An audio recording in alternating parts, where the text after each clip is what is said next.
Bom dia a todos. Vamos dar início à sessão de julgamento da 5ª Câmara Julgadora do TIT, Tribunal de Impostos e Taxas do Estado de São Paulo. Sessão do dia 1º de junho de 2022. Dando início à sessão, vamos analisar, inicialmente, o recurso ordinário interposto pela Livraria Cultura Sociedade Anônima, no processo 41.18.961. O relator desse processo é o doutor Mauro Tacal Brino, e a pedido de sustentação oral, a patrona do contribuinte se apresenta para realizá-la. Então, antes da sustentação, passo a palavra ao doutor Mauro para que ele leia as acusações, depois a gente abre para a patrona. Pois não, presidente. Esse processo ele tem 3 acusações, no entanto, o item 3 já teria sido pago e foi apartado do presente processo. Então, só ficou as infrações dos itens 1 e 2. O item 1 é de crédito indevido de ICMS na entrada de mercadorias recebidas com retenção antecipada de ICMS por substituição tributária, e o item 2 é crédito de ICMS no montante de tanto no campo de outros créditos da GIA, sem comprovação da origem desses créditos. O contribuinte foi notificado a comprovar a origem, porém declarou que não foi possível localizar os documentos. São essas acusações, presidente. Obrigado, doutor Mauro. Eu convido, então, a doutora Heloísa de Aquino Kloster, a patrona do contribuinte, para realizar a sustentação oral. Doutora, a senhora tem 15 minutos, fique à vontade. Oi, bom dia. Espero que vocês estejam me ouvindo e me vendo. Sempre bom confirmar.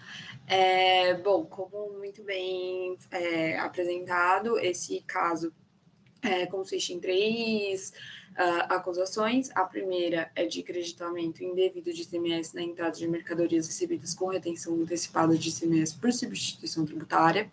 A segunda é de creditamento de ICMS em 2014 e em 2015 no campo ou dos outros créditos das GIAs, sem comprovação da origem desses créditos. A infração número 3 já foi paga e consta comprovante de pagamento nos autos. Antes de passar pelas razões efetivamente de mérito, a gente tem uma nulidade, a gente alega uma nulidade pela imprecisão do auto de infração, porque não foi elaborado o relatório circunstanciado para demonstrar os fatos da autuação, deixando a fiscalização de esclarecer as circunstâncias em que se deu a fiscalização, a natureza das operações autuadas, ou mesmo qual teria sido a conduta infracional do contribuinte. E aí a gente apresenta que foi muito difícil para a gente identificar o que efetivamente foi alegado, o período, e para a gente se defender. E aí a gente coloca essa nulidade em afronta aos princípios constitucionais do contraditório e da ampla defesa. De mérito, a gente apresenta a legitimidade dos créditos de ICMS, porque, como a gente fala, como foi relatado pelo relator, no que tange ao primeiro item da atuação, que é o creditamento indevido, por supostamente ter se apropriado de créditos de imposto na entrada de mercadorias recebidas com retenção antecipada por substituição tributária,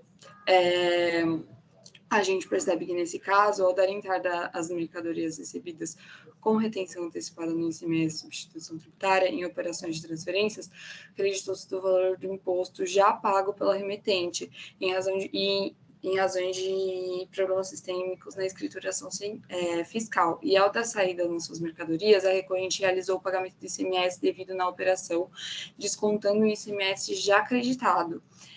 Em sede de impugnação, a gente apresentou algumas notas fiscais por amostragem que demonstram essas saídas tributárias com a retenção do imposto pela sistemática da substituição tributária. E a gente ressalta que essas situações em que uma operação sujeita à substituição tributária pode gerar o crédito de ICMS para o adquirente, são aquelas em que o adquirente realizará posteriores operações com tributação normal, sem aplicação da substituição tributária, quebrando a cadeia de tributação.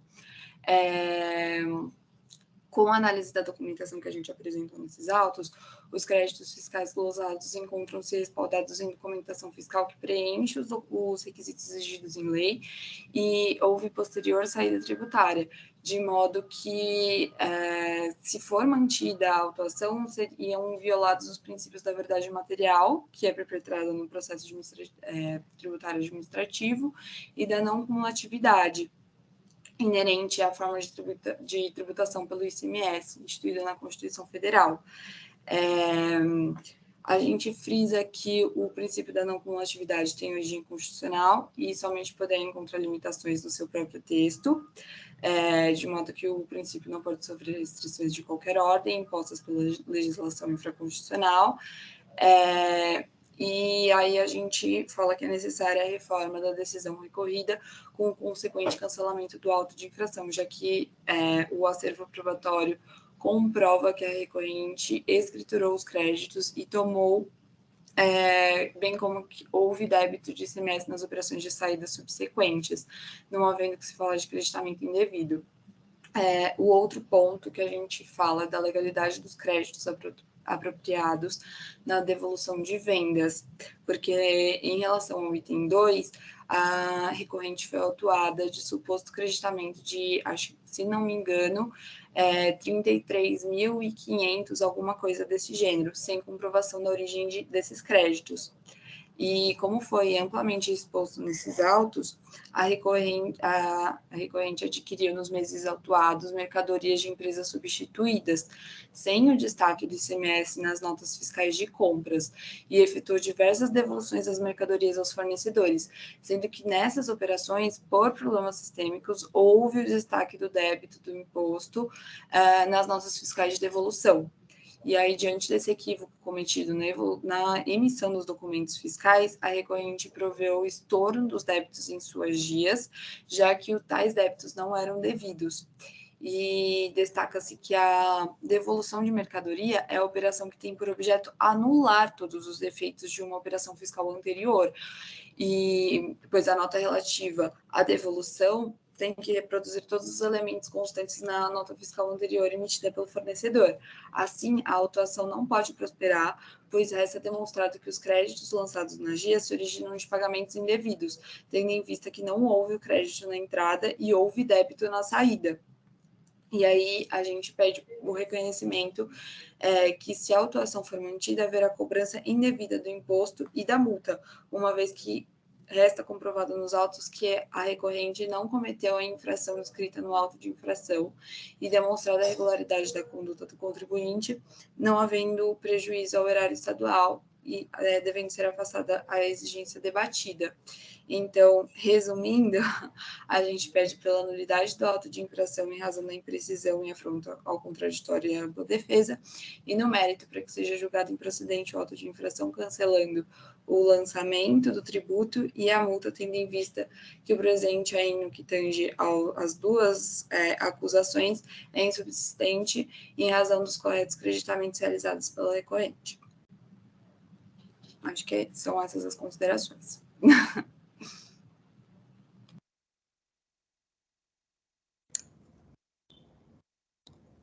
Obrigado, doutora Heloísa. Eu inicialmente pergunto ao doutor Mauro, relator do processo, se ele tem alguma pergunta para a patrona. Não, presidente, estou satisfeito. Muito bem. Algum outro membro? Representação fiscal, alguém tem alguma pergunta? Se não, passo a palavra então ao doutor Mauro, para que ele apresente o seu voto, depois abrimos a discussão.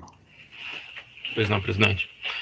Então, passando ao voto, trata-se de auto de infração de crédito indevido de ICMS devido por substituição tributária ICMS-ST, item 1, e sem comprovação da origem, item 2. Como descrito no relatório, item 3 foi objeto de pagamento e foi colocado em processo apartado, de forma que o presente julgamento versa apenas sobre os itens 1 e 2.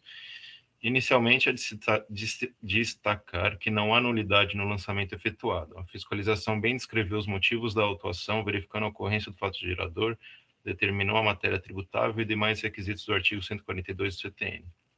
A ausência de relatório circunstanciado não afeta o presente lançamento, uma vez que o relato infracional é claro na descrição das condutas, tanto é que a autuada em sua defesa bem demonstra que compreendeu os motivos da acusação e apresentou as alegações que poderiam refutar o lançamento, não havendo cerceamento de defesa ou violação ao contraditório.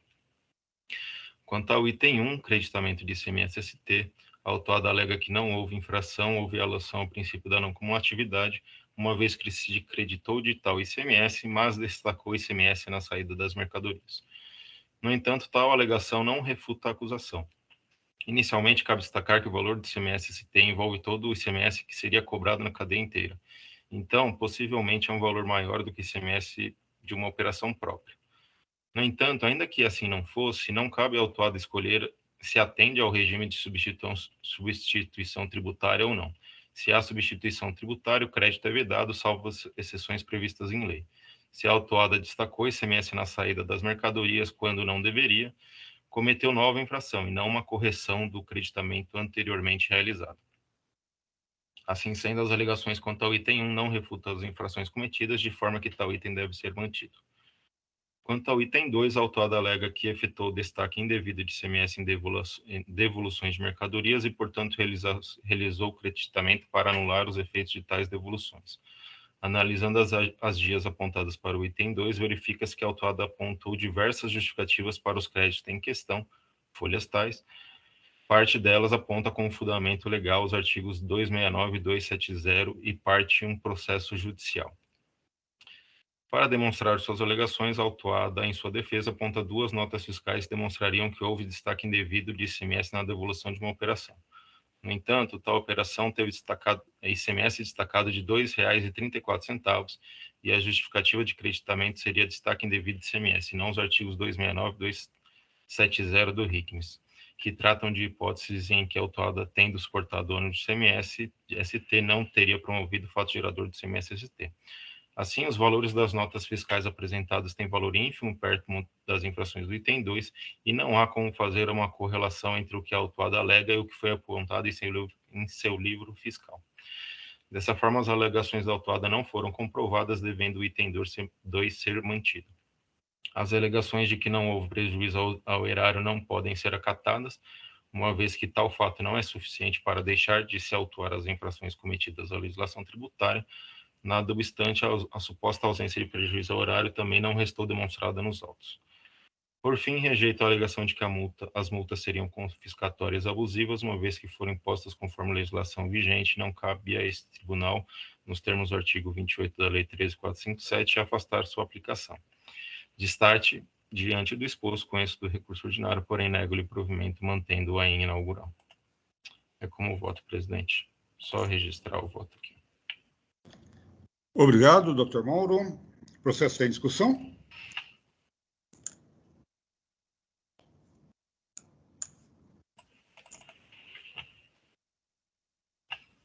Bom, não havendo, então, intervenções, eu peço aos senhores que confirmem a presença para verificação do quórum de votação.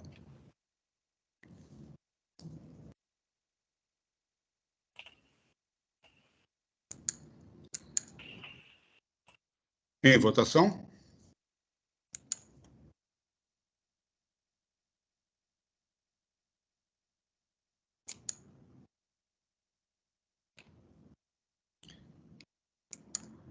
Muito bem, então, por unanimidade, foi negado provimento ao recurso ordinário interposto pela Livraria Cultura Sociedade Anônima. Agradeço à doutora Heloísa pela participação, pela presença, pelos esclarecimentos que trouxe o julgamento. Muito obrigada, bom dia a todos. Bom dia, doutora.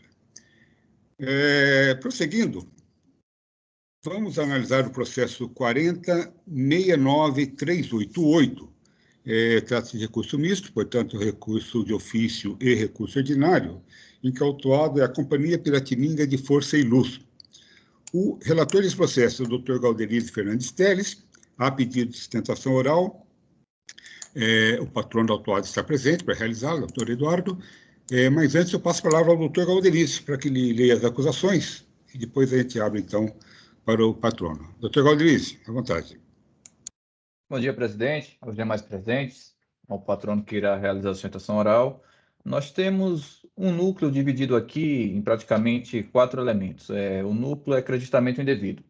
Então, todas as bases nucleares do auto de infração versam sobre o creditamento indevido, apenas a questão de motivação diversa. No item 1, creditamento indevido, em montante superior ao limite autorizado pela nossa legislação, haja vista que esse limite é de 1,48 mês. No item 2, o crédito indevido de ICMS, a título de apropriação de créditos, pela entrada de bens destinados ao ativo imobilizado da empresa e empregados na prestação de serviço de iluminação pública. No item 3, crédito indevido, a título de apropriação de créditos pela entrada de veículos ou suas partes, integrados também ao ativo imobilizado e considerados em atividades alheias à da empresa de distribuição de energia elétrica.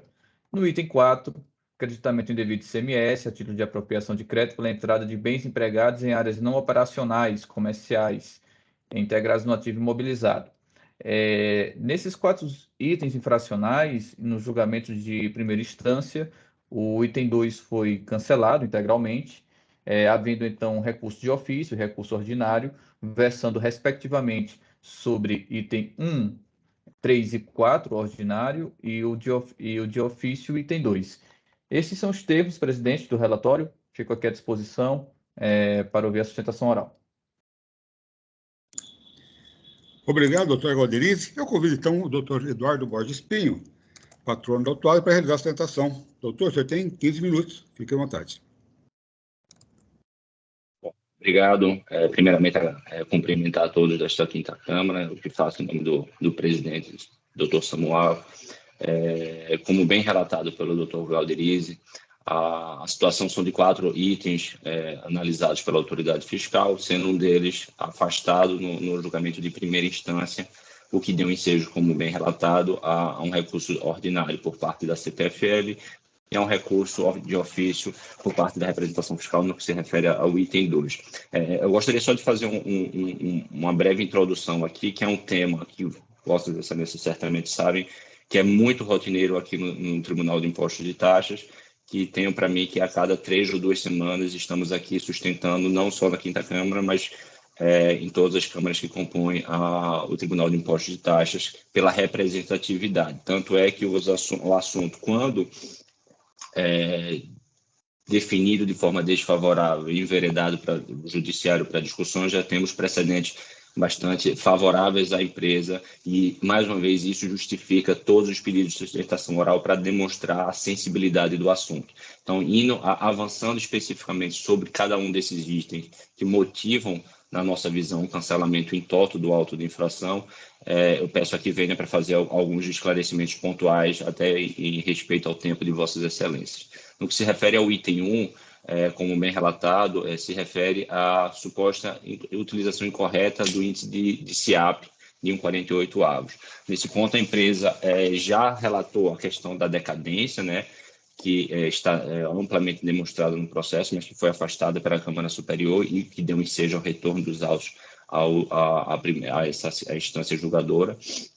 Mas especificamente sobre esse item do item 1, o que se manifesta é que a portaria CAT 25 de 2001, na verdade, ela trouxe restrições não contempladas na Lei Candir. Então, é uma discussão muito mais jurídica do que fática, ao diferente dos outros itens, no que se refere ao item 1, especificamente por causa das limitações ilegais que a CPFL entende de terem sido utilizadas pela autoridade fiscal através da portaria CAT para justificar o lançamento. Pois bem, no que se refere ao item 2, que foi julgado improcedente pela DTJ, e aqui nos manifestamos em contrarrazões pela sua manutenção, é um assunto absolutamente que entendemos ser pacificado neste Tribunal de Impostos e Taxas, inclusive quando com decisões favoráveis ao contribuinte, a representação fiscal e a Procuradoria-Geral do Estado não está mais recorrendo.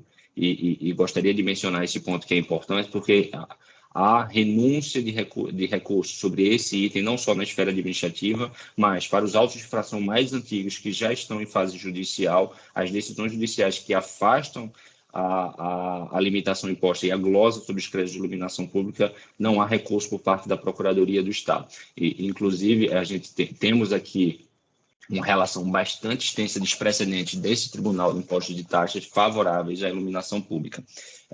Especificamente sobre a iluminação pública e do ponto de vista técnico, é importante fazer a ressalva de que a iluminação pública está dentre os elementos de prestação de serviço realizados por parte da distribuidora de energia elétrica. Aqui é importante mencionar que a distribuidora de energia elétrica ela presta serviços de distribuição de energia elétrica, fornecimento de iluminação pública e serviços de conexão. São 3 elementos essenciais da prestação de serviço de iluminação de distribuição de energia elétrica, que é um serviço de concessão, que a empresa está adstrita aos parâmetros do contrato de concessão e, por regras tanto da ANEEL como do contrato de concessão, ela está compelida a executar essas 3 atividades, de modo que, em sendo uma atividade essencial da distribuidora, ou seja, de iluminação pública, todos os bens adquiridos para a prestação desse ativo e que se enquadrem no conceito de ativo permanente devem ser contabilizados os créditos de ICMS. Então, mais uma vez, por esse motivo e respaldado em todas as decisões proferidas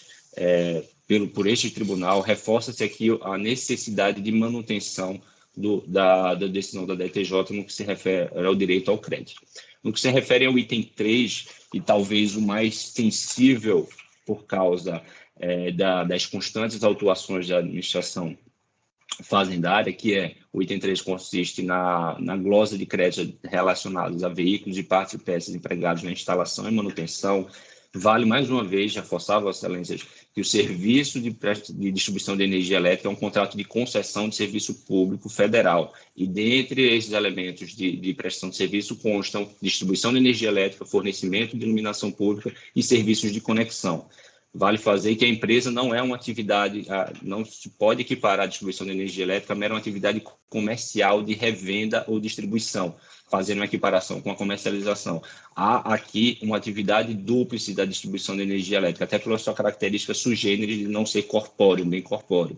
A distribuidora, ela faz atividade comercial, e realmente faz, porque ela distribui e comercializa o produto, mas há uma atividade que pode se entender quase como uma industrialização, porque ela precisa estruturar, manter as suas linhas de distribuição e de transmissão, fazer a manutenção destas linhas, inclusive por obrigação, mais uma vez, do contrato de concessão, que os serviços e estruturas precisam manter uma excelência de qualidade para que o serviço continue sendo ininterrupto, até mesmo porque se não for ininterrupto, há risco de caducidade do contrato por não execução das atividades. Então, dentre os requisitos essenciais de manutenção, há aqui os veículos, e aí são caminhonetes equipadas especificamente para a execução das atividades de manutenção.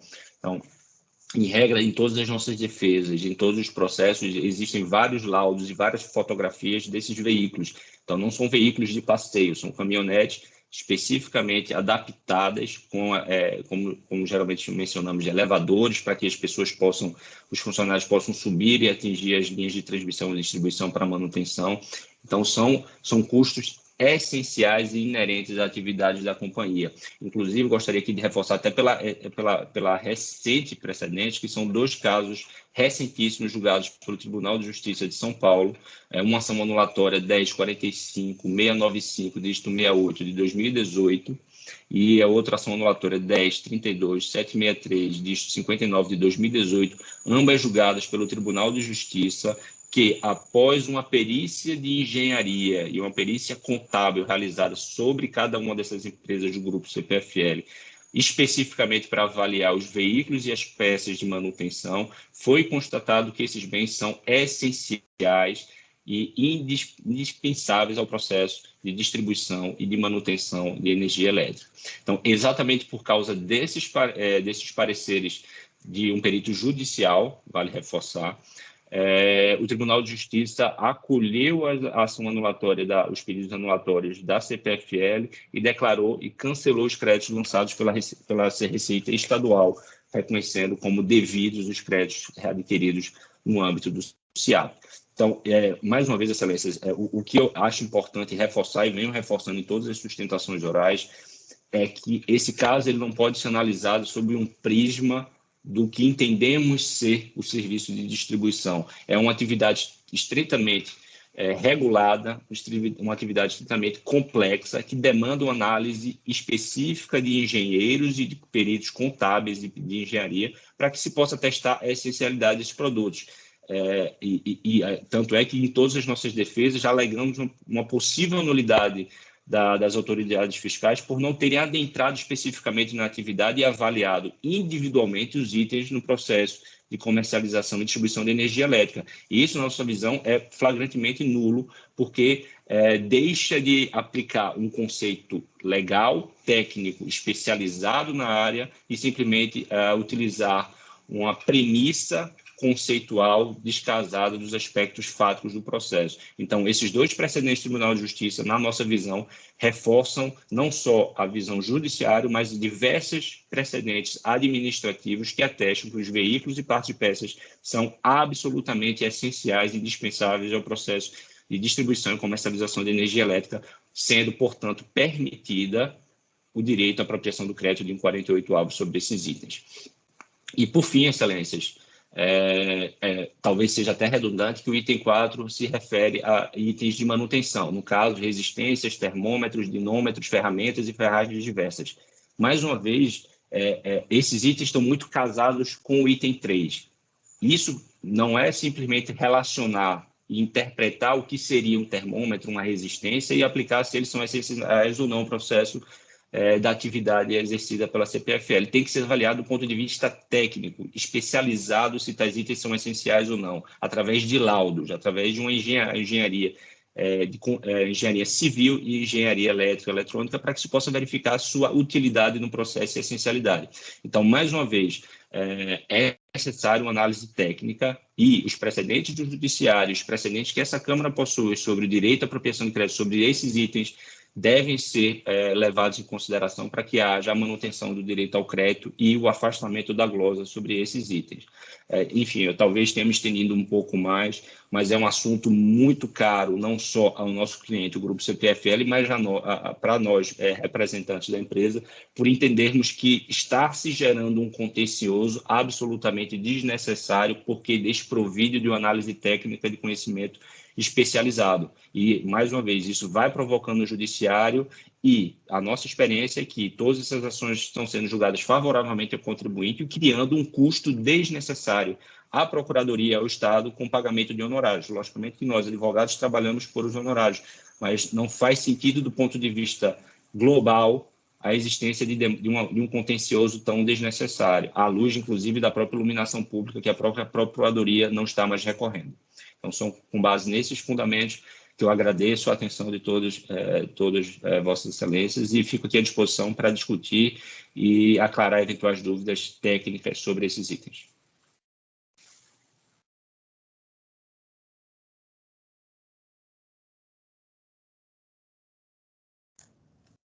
Obrigado, doutor Eduardo, pelos esclarecimentos. Pergunto inicialmente ao doutor Galderize se tem alguma pergunta para o patrono. Da minha parte, não, presidente. Eu acho que na exposição de votos o racional vai ficar bem delineado. Perfeito. Doutor Mauro, doutor Raquel, doutor Pedro, alguma questão? Satisfeito, presidente. Passo então a palavra ao doutor Galderize para que ele apresente seu voto, depois a gente abre a discussão do processo. À vontade. Obrigado, presidente. Agradeço também a sustentação oral, sempre elucida os pontos nucleares. Adianto ao doutor Eduardo que vou me fazer uso de algumas premissas que foram aqui inseridas, não necessariamente para ratificar ou retificar, mas para demonstrar o próprio racional do meu voto. Pois bem, como temos dois âmbitos de análise, um recurso de ofício e um recurso ordinário, eu inicio a exposição pelo recurso de ofício. Conforme mencionado anteriormente, a decisão da DTJ entende por cancelar o item 2, o qual versava sobre o crédito de CMS referente à entrada de bens destinados ao ativo e empregados na prestação de serviço de iluminação pública. Há um entendimento aqui, no recurso de ofício, pela impossibilidade de manutenção dessa decisão. Primeiro, por não incidir ICMS na prestação de serviço de iluminação, não ser suficiente a questão da propriedade de bens, e o fato de haver cobrança de ICMS sobre tarifa, que remunera a distribuição, também não permitir essa base de entendimento de incidência. Pois bem, em relação a essa parte do recurso de ofício, me parece que o melhor embasamento jurídico se encontra, de fato, como realizado pela decisão de primeira instância. Nesse sentido, eu coleciono aqui um julgamento do auto de infração 4.003.800, lavratura do nosso anterior presidente, Dr. Fábio Henrique Bordini Cruz, que cito aqui pela técnica e não só pelo cargo que já possuiu e continua como julgador aqui, que coloca em passagem do seu voto. Diante da jurisprudência citada, resta inconteste que a atividade desempenhada pela autuada de fornecimento de energia elétrica aos municípios até o local de seu efetivo consumo caracteriza fato gerador de ICMS. Ou seja, não estamos diante de uma norma de não incidência, de isenção ou de imunidade que iria ter um obstáculo de inviabilizar o direito de crédito. E eu coloco aqui ainda, de fato, o Poder Judiciário já se proferiu diversos entendimentos, no sentido que a imunidade recíproca não atingiria o ICMS incidente sobre o consumo de energia de municípios.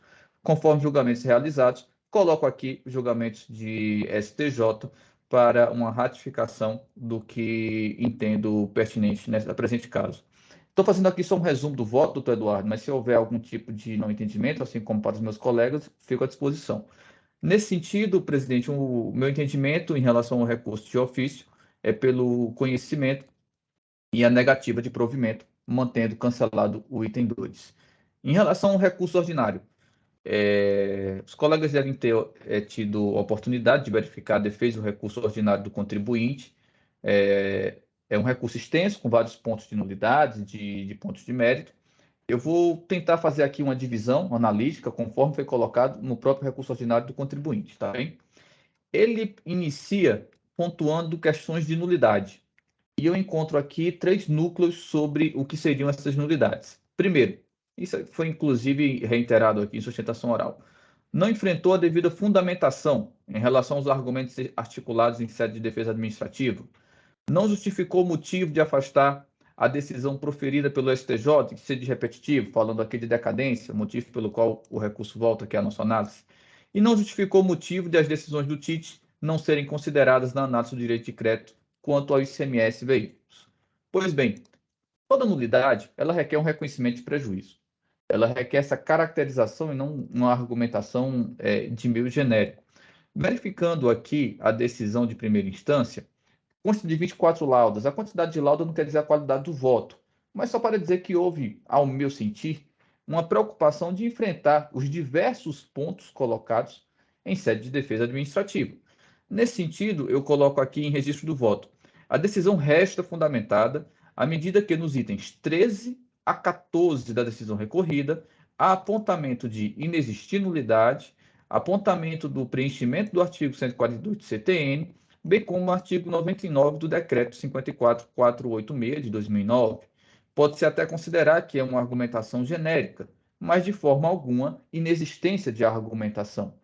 O outro ponto sobre a decadência, esse me parece que foi muito clara a decisão de primeira instância.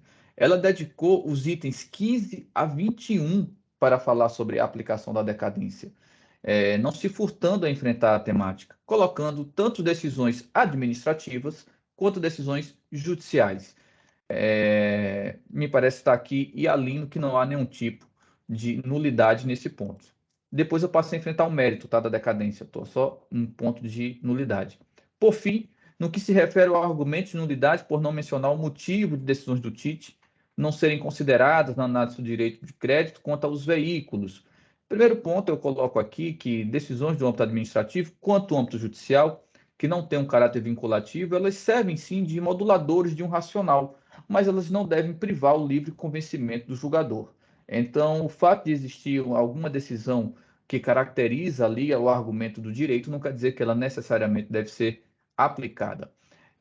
Enquanto não realizadas sessões temáticas ou objetos de súmulas, elas não são vinculativas, sendo que, principalmente nos itens 39 e 40 da decisão recorrida, há a devida fundamentação pela qual entende que os veículos não são utilizados em sua atividade fim.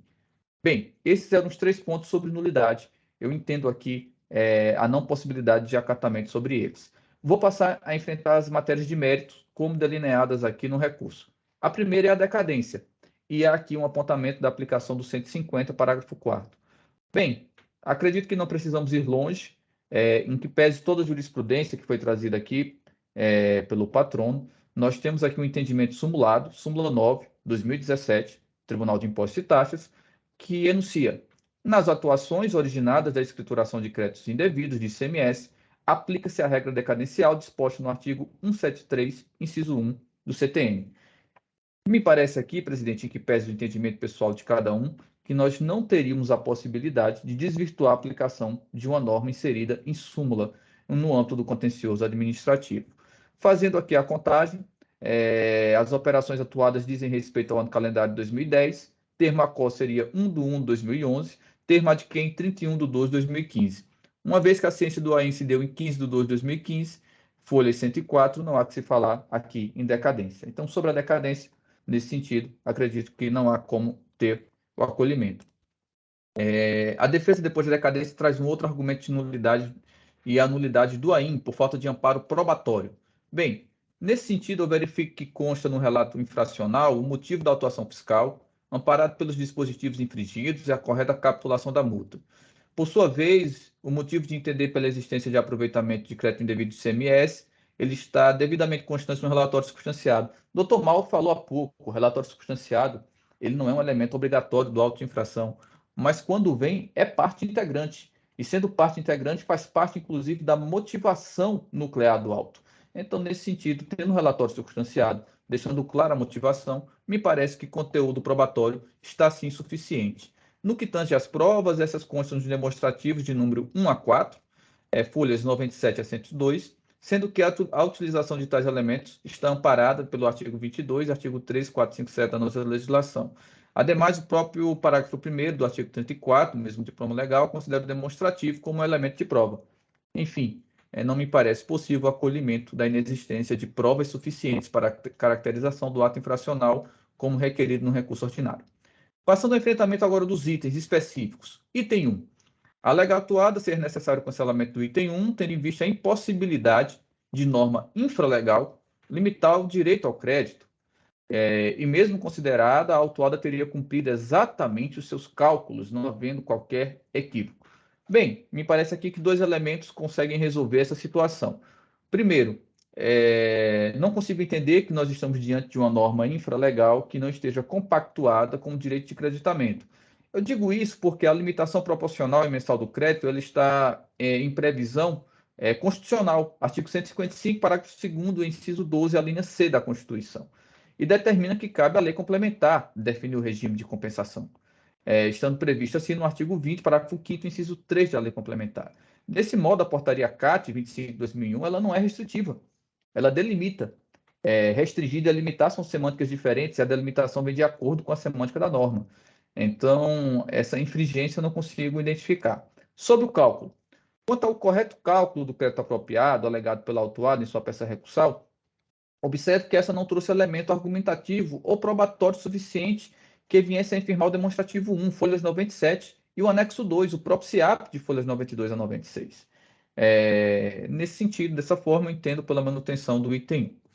Passamos agora, o patrono mesmo delimitou, os pontos talvez mais delicados, item 3 e item 4 do presente caso. E, a meu juízo, realmente são os pontos que carecem aqui uma melhor reflexão. Aduz a autuada ser necessário cancelar os itens 3 e 4, em especial quanto aos veículos e bens destinados diretamente na operação, onde haveria ser garantido o seu direito à apropriação de créditos de ICMS. Quanto ao item 3, esse diz respeito de ICMS relativo à entrada de veículos destinados ao ativo imobilizado. Bem, essa discussão não é nova, ela teve inclusive um julgamento, pelo menos dos que eu levantei, 2018 recente, mesmo julgamento que eu já fiz menção para manter o cancelamento do item 2, da lavra do Dr. Fábio Henrique Pordinho Cruz. Na ocasião, o Dr. Fábio teve 7 votos, houve ainda 2 votos pela conclusão, mas pela argumentação diversa do Dr. Fábio, fazendo então 9 votos pela conclusão em recurso especial sobre essa situação, e 2 votos no entendimento em sentido diverso, e houve ali ainda ausências e impedimentos, no caso. E qual o entendimento que foi determinado pela Câmara Superior naquele momento? Com efeito, os veículos utilizados para a manutenção da rede de distribuição, ainda que essenciais para a atividade da recorrente, não participam diretamente da atividade de comercialização de energia elétrica. Eu trago aqui alguns elementos ainda. Ademais, a decisão normativa CAT 4/2004, ao analisar a mercadoria e energia elétrica, distingue a transmissão do transporte, o que por si só, em meu sentir, já seria um obstáculo ao direito do referido crédito, em especial pelos veículos adquiridos pela autuada serem destinados à manutenção de rede elétrica, não estando vinculados diretamente na produção ou comercialização de mercadorias, dada a especificidade da transmissão de energia elétrica. Eu reconheço que esse é um ponto que pode gerar aqui discussões. A própria Câmara Superior teve 2 votos vistos na ocasião que analisou esse caso. Não me furto de trazê-los aqui. Voto do doutor Eduardo Soares de Mello e do Edilson Coraza, tendo entendimento em sentido contrário. Mas, pelo que eu tenho entendimento da normativa CAT 4/2004, pelo meu próprio acatamento desse voto para cancelamento da manutenção do item 2, eu tenho aqui o entendimento que são situações materiais diversas e não poderiam ser acatados para fins de ICMS, tá? Eu diferencio aqui a normativa de creditamento de ICMS da do PIS/COFINS, em que pese não faça aqui a sua relação ao IPI, como alguns sugerem. Quanto ao item 4, doutor Eduardo, houve uma passagem da sua sustentação oral para mim muito elucidativa e que eu concordo plenamente. O contencioso administrativo ele tem que atuar de maneira a qualificar o contencioso judicial. A atividade de manter lançamento que está fadado ao cancelamento não é saudável. Afinal, realizar pseudo-CDA não é algo que esteja dentro do interesse público nem da eficiência, ainda mais quando estamos diante de um contencioso com um alto índice de congestionamento e com um nível de recuperabilidade em termos, pelo menos federal, inferior a 1%. São números realmente gritantes e que nos causam um alerta e, no meu sentir, uma necessidade da gente refletir sobre o que fazemos aqui no nosso dia a dia. Mas, quando estamos diante de uma norma de direito de crédito, é uma norma que exige do contribuinte o devido lastro probatório. E há um ponto aqui, nesse caso, que revisitei várias vezes, doutor Eduardo, e não consegui chegar nessa conclusão. Existe um laudo técnico que foi apresentado. São praticamente 150 laudas do laudo técnico. Mas, em uma atividade de subsunção, os materiais das folhas 102, eu não consigo enxergar a menção neles no laudo técnico. Eu não sei se houve um laudo técnico produzido de forma geral para as discussões variadas que o contribuinte vem tendo, e não houve uma preocupação de especificar apenas para os objetos deste caso específico. Estamos falando de ferramenta para conector, resistência, conjunto de soquetes, tesourão corta-vergalhões, testador de fase para até 225 kV, dinômetro, disjuntores, meganômetro, ferragens diversas, cortador de cabos, escadas metálicas, carregador de bateria. Eu não vi menção em 150 laudas sobre isso. Há toda explicação sobre a atividade que é realizada. É importante para a gente essa prova trazida. Tanto que o próprio doutor colocou, houve perícia na ação anulatória. Se é uma questão probatória, você não tem como fazer a correlação necessária para entender se há ou não direito de crédito. E nesse sentido, eu me senti privado de chegar a uma análise mais detalhada, porque o laudo não me ajuda. A própria representação fiscal foi clara, dizer, olha, eu não consigo identificar nem os elementos das folhas 102 no laudo. E me parece que, de fato, é necessário a gente ter essa prova técnica para ter esse condão de registro. Nesse sentido, já indo para a parte final do meu voto, eu pontuo. Inicialmente, merece registro que a norma de crédito, como norma de direito do contribuinte, deve estar devidamente lastreada em acervo probatório, demonstrado pelo sujeito da relação ativa de crédito, qual seja, o contribuinte.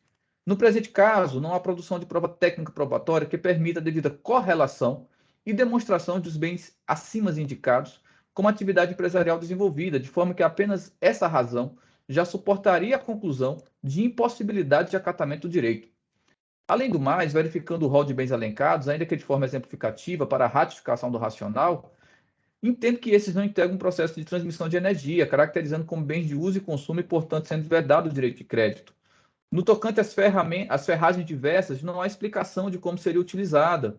Nesse sentido, sendo direito de crédito direito contribuinte, permitido ele pela legislação, cabe a ele fazer essa demonstração. Quanto à escada metálica, carregador de bateria, cortador de cabos, tesourão, testador de fases, termômetros, dinômetros, oscilógrafos, punificador e meganômetro, esses são equipamentos utilizados para a manutenção da rede, não fazendo parte da mercadoria, nem integrando o ativo para a realização da atividade empresarial. nesse sentido, sendo destinados tão somente à manutenção da rede elétrica e adotando mais uma vez o racional do voto do Dr. Fábio, entendo que não são bens que são bens destinados ao uso e consumo, sendo vedados, então, o direito ao creditamento. Aqui, inclusive, uns outros pontos que não foi nem inserido em sustentação oral, de uma forma, inclusive, estratégica, acredito, pelo próprio patrono, sobre a utilização, mas, em breve, acredito que não teremos mais que enfrentar esse tipo de argumentação. Todos sabemos que o tribunal, na atual presidência, tem uma sensibilidade perante a esse descasamento do índice de atualização, e devemos ter enunciados que nos possibilite fazer uma aplicação diversa em um tempo aí curto. Bem, presidente, representação legal, representante, o meu racional foi esse. Entendo que existe um ponto delicado, que é o ponto dos veículos, mas busquei pelo menos deixar de forma fundamentada o suficiente para que o contribuinte, pelo menos, entenda o direito de forma a não encarar a decisão nula, mas sim uma discordância, talvez, de pensamento. Fico aqui à disposição de todos, o voto já está registrado, presidente.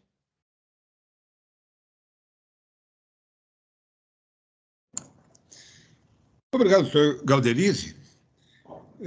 A pedido de manifestação da representação fiscal, não sei se o doutor Pedro já registrou se não o fez, eu peço que ele leia a sua manifestação antes de abrirmos o debate.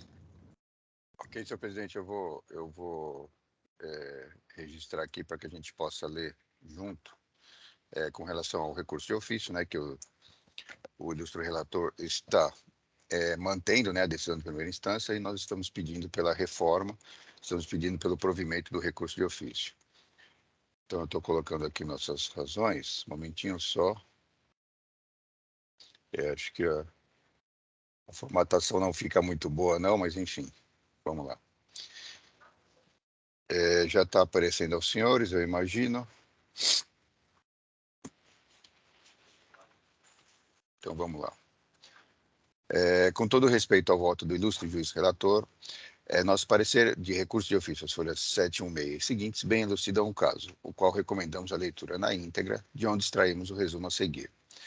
Não incide ICMS sobre prestação de serviço de iluminação pública e, por consequência, não existe direito ao crédito relativo à aquisição de bens para tal prestação. Não é suficiente ser proprietário de bens e que estes integrem seu ativo imobilizado para ter direito ao crédito de ICMS. O fato de haver cobrança de ICMS sobre tarifa que remunera fornecimento de mercadoria energia elétrica para iluminação pública não significa incidência do referido imposto sobre a prestação de serviço de iluminação pública. A atividade do estabelecimento a que se refere o parágrafo 1º do artigo 20 da Lei Complementar 87/96 não é qualquer das inúmeras atividades que o contribuinte pode realizar. Somente pode ser atividade tributada pelo ICMS. Afinal, se o estabelecimento tem duas atividades, uma tributada pelo ICMS e outra pelo ISS, como é a prestação de serviço de iluminação pública, por exemplo, não teria sentido ter direito ao crédito do ICMS à mercadoria adquirida para prestar serviço tributado pelo ISS. A distribuição ou fornecimento de energia elétrica não se confunde com o serviço de iluminação pública, devendo haver um contrato específico que tenha como objeto a prestação do serviço. A concessionária de energia elétrica, ao contratar com o poder público, realiza fatos distintos. Primeiro, fornece a mercadoria energia elétrica e, sobre tal fato, incide ICMS. E segundo, presta serviço de iluminação pública e, sobre tal fato, não incide ICMS. Portanto, a prestação de serviço de iluminação pública é a obrigação de fazer, que pode ser cumprida pela concessionária de distribuição de energia elétrica ou outra empresa qualquer frente aos tomadores, em regra, as prefeituras municipais. E, como tal, não se confunde com o fornecimento de energia elétrica, cuja natureza jurídica é a obrigação de dar. E mesmo nos casos em que a concessionária presta o serviço iluminação e fornece a mercadoria e energia elétrica, não há qualquer confusão entre eles. Tanto é assim que o tratamento tributário é diferente para cada um. Assim, não incide ICMS sobre prestação de serviço de iluminação pública e, por consequência, os bens adquiridos para tal prestação não possibilitam o direito ao crédito de ICMS. Então, diante do exposto, somos pelo provimento do recurso de ofício e não provimento do recurso ordinário. Esse é o nosso parecer, senhor presidente. Obrigado. Obrigado, doutor Pedro. Processo de discussão. Abrindo, então, a discussão, eu vou na verdade, essa matéria já faz alguns anos que eu não relato, né, nenhum processo nesse sentido. E tem um processo para relatar, né, que é exatamente do mesmo contribuinte, né? Até olhei, né, fui olhar como o patrono não era o mesmo, o escritório do representante não era o mesmo, eu teria colocado também na sessão de hoje, né, já para aproveitar a sustentação oral do patrono. Mas como era um outro escritório, então eu não coloquei. Eu acho que realmente, como o doutor Galderize, o próprio patrono colocou, e depois o doutor Galderize reafirmou em seu voto, tal, essa é uma matéria que tem... Eu não me atreveria a dizer que a Câmara Superior tem um entendimento firmado sobre o assunto, né? Nós temos essa decisão citada de 2018, né? Do doutor Fábio. Talvez eu não a tenha entendido direito, mas na verdade ele apresenta dois acórdãos, se for os dois do STJ, e 2 pontos, ponto e vírgula, então, tal. E não me parece que essa relação está tão bem clara, por isso que eu precisaria estudar até um pouquinho mais com cuidado, porque uma das decisões está falando lá de divisão, né, de partição de CMS, lá está se discutindo distribuição, transmissão e venda, geração, transmissão e fornecimento lá na frente. Então, parece que ele está discutindo outra coisa, né? Me parece um pouco distante dessa nossa discussão aqui, né? Um dos acordos que ele cita, um outro acordo lá também está discutindo lá a questão da iluminação pública, ele está falando da imunidade recíproca, se quem teria direito é o município, se é a União, alguma coisa assim. Então, eu, sim, também não vou... confesso que também não adentrei assim toda a profundidade, né? Comecei a estudar essa matéria, reestudar, né? Que já tinha uma opinião formada sobre o assunto. E certamente ela está assumindo os novos contornos, né? Depois há mais duas, pelo menos mais duas decisões da Câmara Superior, depois disso, tem uma de 2020, que na verdade não vai ajudar muito, que ela foi pelo não conhecimento, ou seja, não há uma decisão de mérito efetivamente, mas tem uma muito interessante de 2021, que o relator o Dr. Clayton, né?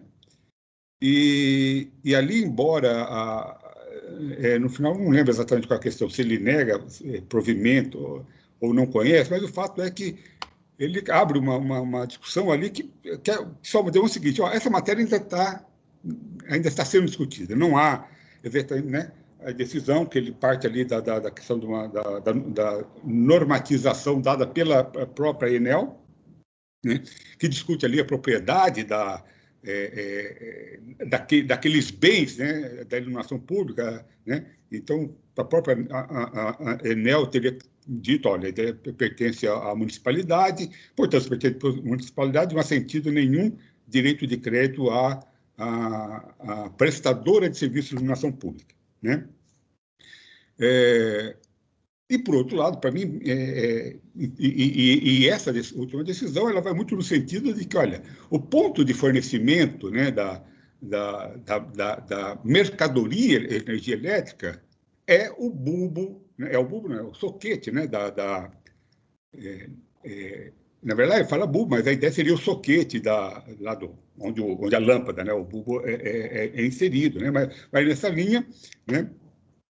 Então, são abordagens diferentes que, para mim, também não fazem muito sentido. É irrelevante se ele está colocando que seja o bulbo, né? Que, na verdade, se for o soquete, então o bulbo está fora e eu não daria direito a crédito, né? Mas me parece que a linha, e, por outro lado, não é apenas questão,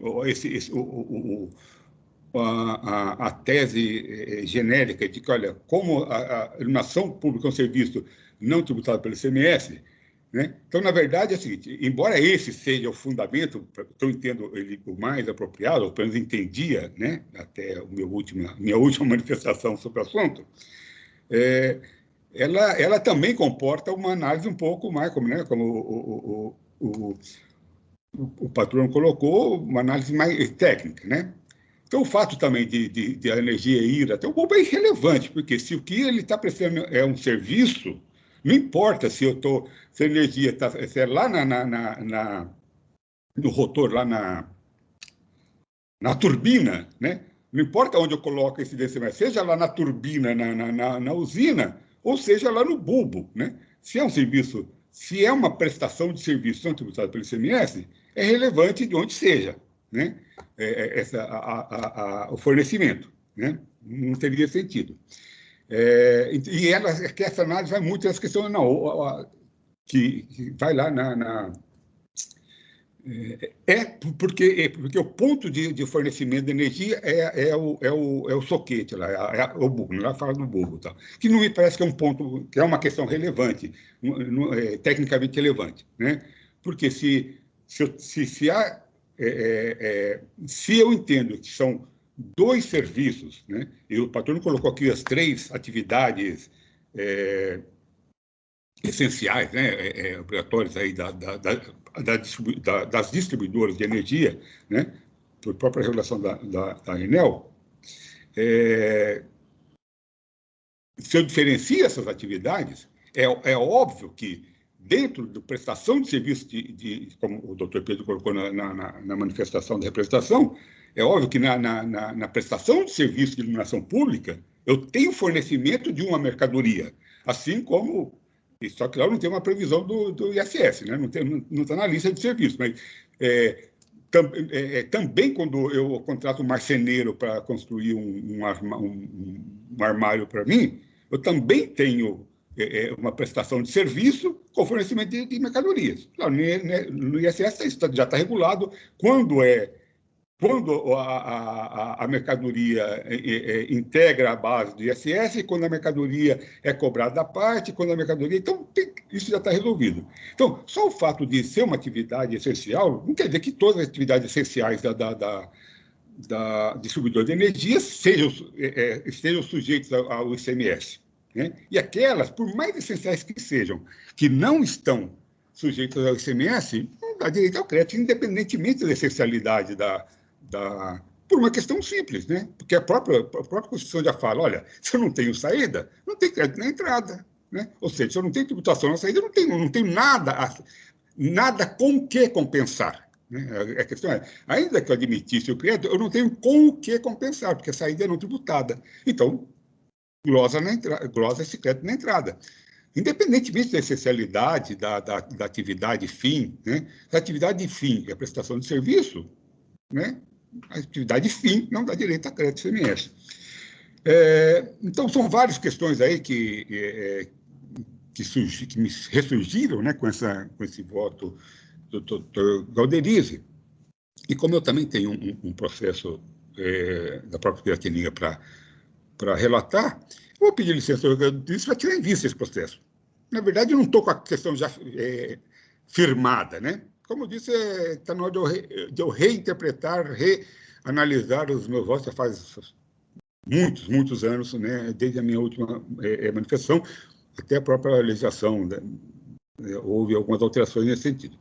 Então, nesse sentido, sendo interessante, né, como o meu entendimento anterior não era divergente do Dr. Galderize, né, de que realmente não seria possível, no caso da iluminação elétrica, né, desculpe, da iluminação pública, eu aproveitar esses créditos, eu vou tirar em vista, e eventualmente eu posso concordar, né, a minha conclusão seja concordando ao fim com o Dr. Galderize.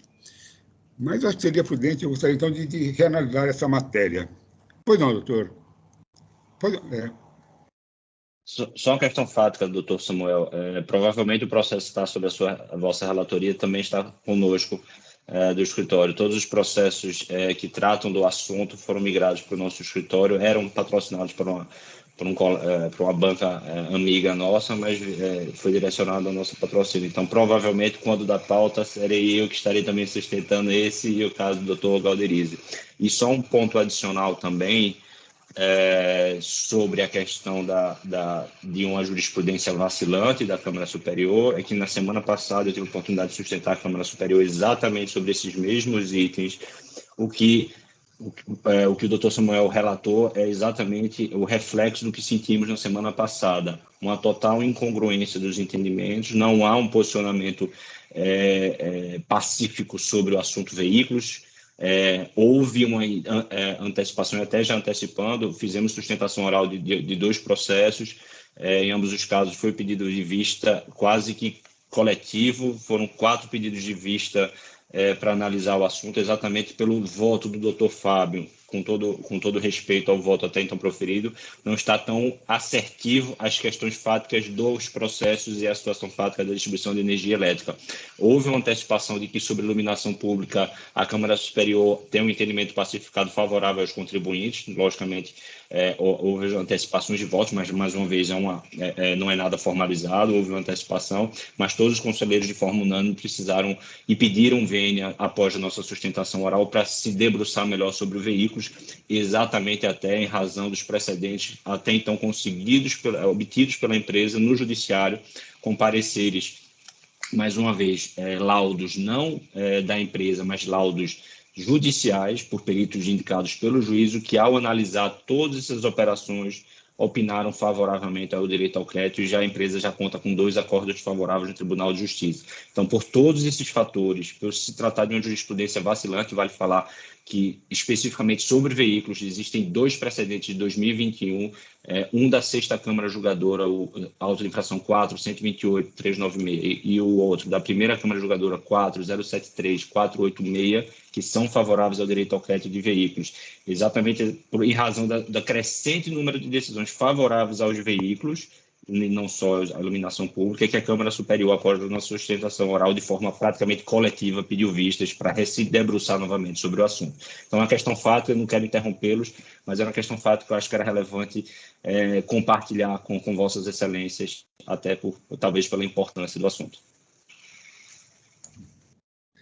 Obrigado, doutor Eduardo, pelos esclarecimentos bem relevantes, sim, né, trazidos aí. Bom, então, em função disso, eu vou pedir vista, podemos ainda continuar a discussão, até para amadurecer mais, e eventualmente até outros... Fazer uma temática, presidente, aqui, com os 2 casos. Mais alguém? É que com essa pouca quantidade de processos aí, acho que só nós dois, acho que concentraram na Câmara 100% dos processos, que é o meu e o seu. Mas contem comigo, que precisar da minha parte para fazer uma reunião temática, estamos absolutamente à disposição, até para compartilhar materiais com Vossa Excelência sobre a operação em si. Obrigado, doutor, obrigado. Muito bem, então, alguém mais quer alguma manifestação? Queria colocar mais uma coisa sobre a matéria? Com certeza, quando eu trouxer o meu voto, eu trago também, né, na minha sessão, a vista, né? Então, obviamente, a gente retoma essa discussão conjuntamente em algum momento aí, tá bom? Que será, espero que logo também. Ou então não, né? Então eu vou ficar esperando. Tem um monte, como o doutor colocou, tem um monte de vistas rodando lá na Câmara Superior. Quando retornarem as vistas da Superior, aí eu já faço a síntese do que foi decidido lá, né? Mas não, senão depois eu vou influenciar o meu voto, né? Não, é melhor eu falar, não, vai que depois eles firmam o entendimento, né? Então, não, vamos primeiro debater, senão fica sem graça também, né? A nossa participação aqui. Mas mais alguém gostaria de fazer alguma pedir vista, alguma coisa mais? Alguma manifestação? Bom, se não, então eu encerro o julgamento. Só. Ok. Então, o recurso misto no processo da Companhia Piratininga de Força e Luz sai em vista. Para mim, agradeço ao doutor Eduardo pela presença, participação. Agradeço também aos demais membros da Câmara, representação fiscal, pela participação na sessão.